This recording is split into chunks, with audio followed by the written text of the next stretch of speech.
ਪੰਜਾਬ ਦੇ ਵਿੱਚ ਕੜਾਕੇ ਦੀ ਠੰਡ ਪੈ ਰਹੀ, ਜਿਸ ਕਰਕੇ ਸੜਕੀ ਹਾਦਸੇ ਵੀ ਹੁਣ ਵੱਧਦੇ ਜਾ ਰਹੇ ਹਨ। ਤੁਹਾਨੂੰ ਦੱਸ ਦਈਏ, ਤਾਜ਼ਾ ਮਾਮਲਾ ਜਲੰਧਰ ਤੋਂ ਸਾਹਮਣੇ ਆਇਆ ਹੈ, ਜਿੱਥੇ ਜਲੰਧਰ ਦੀ ਪਟੇਲ ਚੌਕ ਨੇੜੇ ਇੱਕ ਟਰੱਕ ਬੇਕਾਬੂ ਹੋ ਜਾਂਦਾ ਹੈ ਅਤੇ ਉਲਟ ਜਾਂਦਾ ਹੈ। ਇਸ ਹਾਦਸੇ ਕਾਰਨ ਸੜਕ ਤੇ ਵੱਡੀ ਗਿਣਤੀ ਵਿੱਚ ਵਾਹਨ ਰੁਕ ਜਾਂਦੇ ਹਨ ਅਤੇ ਟ੍ਰੈਫਿਕ ਵੀ ਜਾਮ ਹੋ ਜਾਂਦਾ ਹੈ, ਜਿਸ ਨਾਲ ਲੋਕਾਂ ਨੂੰ ਕਾਫੀ ਮੁਸ਼ਕਲਾਂ ਦਾ ਸਾਹਮਣਾ ਕਰਨਾ ਪੈਂਦਾ ਹੈ।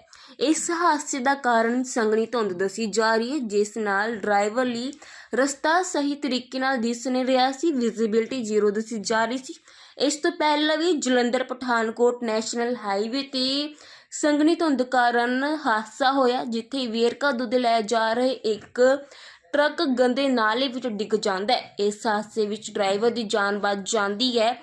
ਸਰਕਾਰੀ ਅਧਿਕਾਰੀਆਂ ਨੇ ਲੋਕਾਂ ਨੂੰ ਸਾਵਧਾਨ ਰਹਿਣ ਦੀ ਅਪੀਲ ਕੀਤੀ ਹੈ ਅਤੇ ਕੋਹਰੇ ਦੌਰਾਨ ਸੜਕਾਂ ਤੇ ਸਾਵਧਾਨੀ ਤਰੀਕੇ ਨਾਲ ਡਰਾਈਵਿੰਗ ਕਰਨ ਦੀ ਹਦਾਇਤ ਦਿੱਤੀ ਹੈ।